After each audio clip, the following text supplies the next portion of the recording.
Hemos llegado al último de los 5 videos de la enfermedad de Parkinson, que tiene que ver con el tratamiento.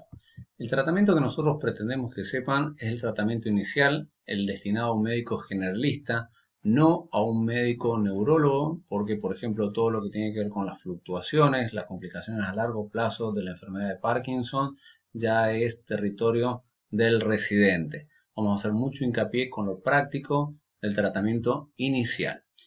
La finalidad del tratamiento, como todo en medicina, es la calidad de vida. Esta definición de calidad de vida, que después ustedes la leen tranquilo, tiene que ver con algo individual. Cada paciente tiene su concepto de calidad de vida.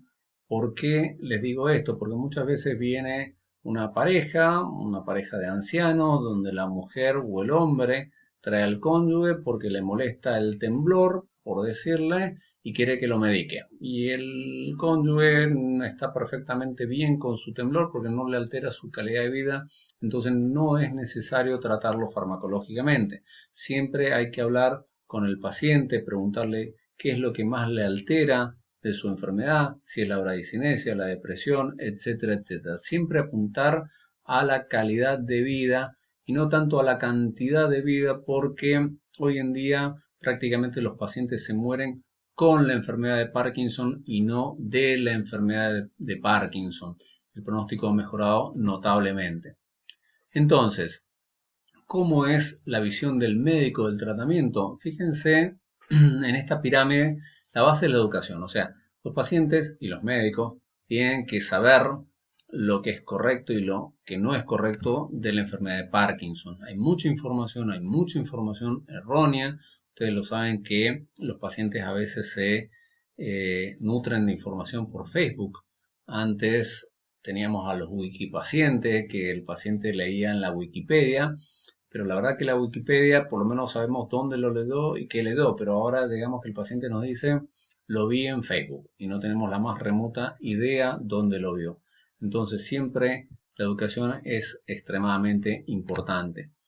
Los aspectos psicológicos y emocionales de la enfermedad son fundamentales. Una queja habitual es que el paciente dice que cuando está nervioso tiembla más o tiene peores manifestaciones. Bueno, ahí no es cuestión de aumentar la medicación antiparkinsoniana, ahí lo que hay que apoyar es la parte emocional. Lo mismo el apoyo familiar, grupal, siempre el concepto del enfermo activo, no el paciente pasivo que espera que el médico le solucione todos los problemas. Tenemos que involucrar al paciente en su tratamiento. El ejercicio físico, la terapia ocupacional, una nutrición adecuada, todo eso es fundamental en el tratamiento no farmacológico de la enfermedad. Esto se lo voy a insistir mucho porque el tratamiento no farmacológico de la enfermedad es el tratamiento más importante. Es el que se empieza desde el día del diagnóstico de la enfermedad hasta el día que el paciente fallece con la enfermedad. Nunca hay que dejar de hacer el tratamiento no farmacológico. Después, en la puntita de la pirámide, ven que hay medicación, hay cirugía cada vez más moderna, cada vez más segura, pero nunca reemplaza lo anterior. En cambio, la realidad es que la pirámide el paciente la ve exactamente al revés.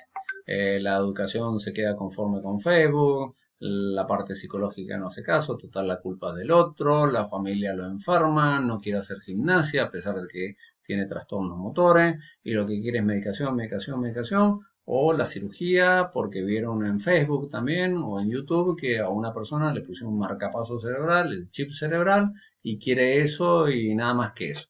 Y eso no es así.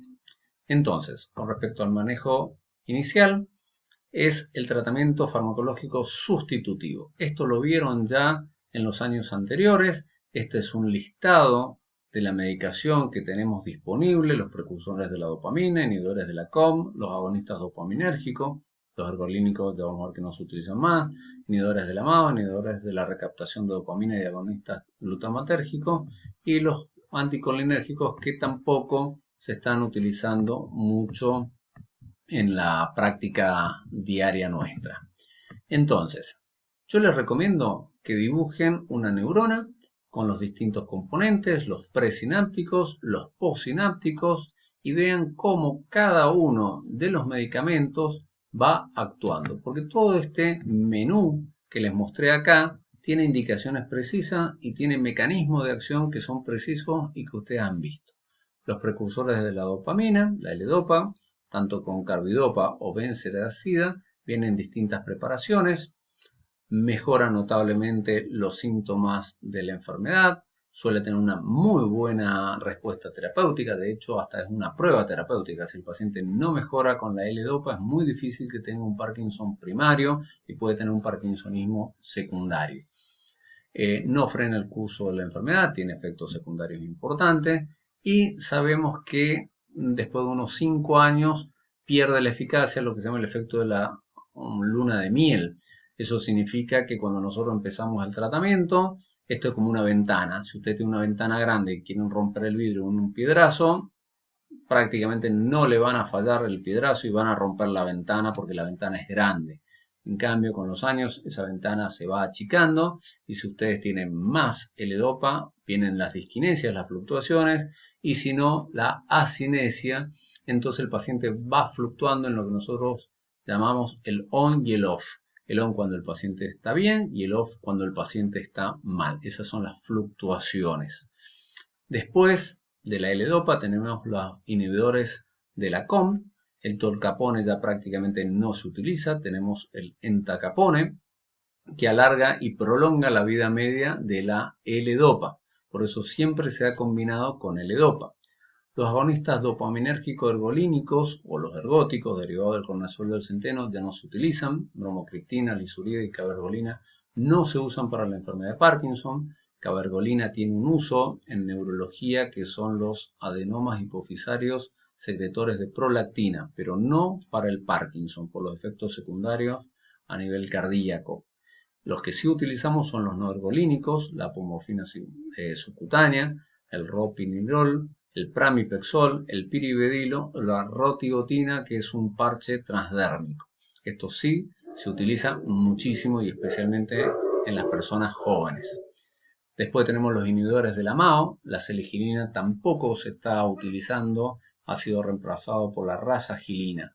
La utilidad de estos medicamentos es que se cree que son neuroprotectores, o sea que retardan la evolución de la enfermedad.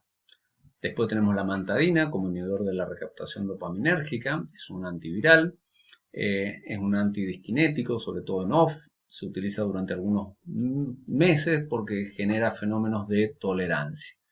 Los anticolinérgicos antimuscarínicos como el trexifenidilo y el biperideno, acá les pongo los nombres comerciales, no porque tenga nada que ver con el laboratorio ni mucho menos, sino porque se suele recordar más el nombre comercial que la droga.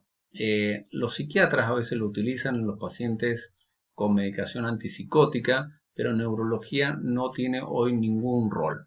Entonces, ¿cómo tratamos al paciente? Esto es un cuadro muy práctico que tiene que ver la edad de inicio y la incapacidad funcional.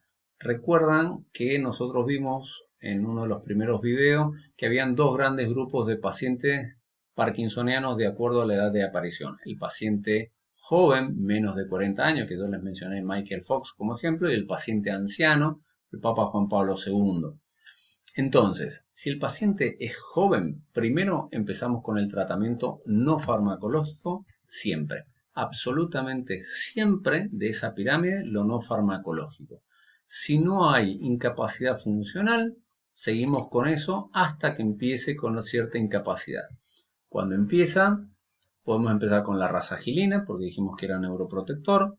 Si hay incapacidad leve, pasamos a un agonista dopaminérgico, cualquiera de los 5. Cada uno tiene sus características particulares, por eso hay 5. Les doy el ejemplo 1, el pramipexol originalmente se estudió como antidepresivo.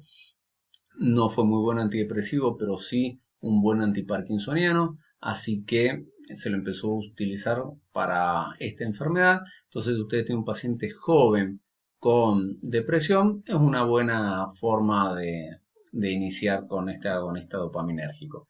Si la incapacidad funcional continúa, ahí sí le agrega la L-Dopa, triple combinación, etcétera, etcétera.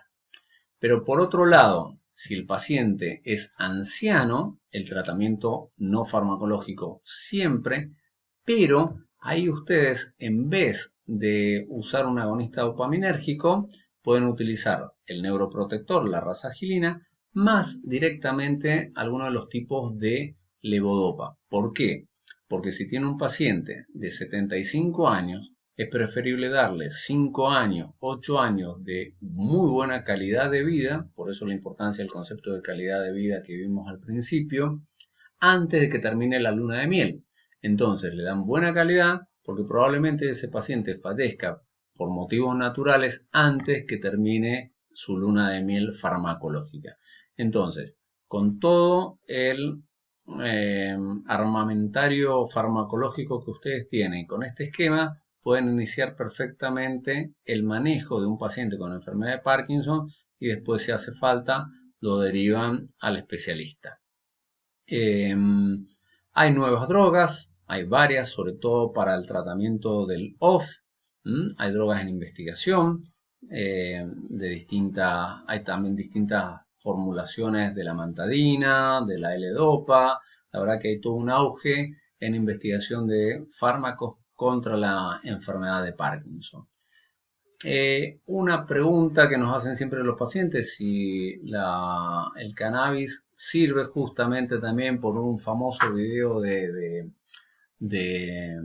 Facebook y de YouTube. Hoy en día la evidencia nos dice que no está indicada el cannabidol para la enfermedad de Parkinson. Se está estudiando, veremos en los próximos años, pero hoy no tiene una indicación precisa. Bueno, nuevamente mi correo electrónico, la forma de comunicarse conmigo. Si hay más dudas, yo les dejo, van a ver que en las siguientes diapositivas van a ver, ahí les voy a dejar un autotest en la Moodle. El tratamiento de las fluctuaciones, esto no lo tienen que estudiar, se los estoy mencionando acá porque está en el libro, pero para que no lo vean.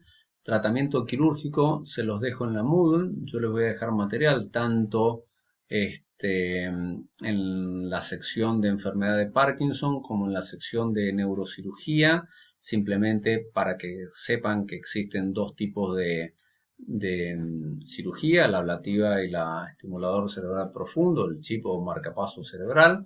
Hay implantes neuronales también, pero lo importante no es tanto la tecnología, sino siempre el paciente. El ser humano está siempre por delante de la tecnología. Así que bueno, esto fue todo. Muchas gracias nuevamente y nos veremos en la parte de neurocirugía, que también está a cargo mío, y en la presencial. No dejen ninguna duda sin preguntar. Hoy la virtualidad nos permite muchísimos canales, se puede hacer Zoom, el foro asincrónico, el chat sincrónico, así que no hay motivo para quedarse con ninguna duda hoy en día. Les reitero, disfruten la rotación y mucho éxito.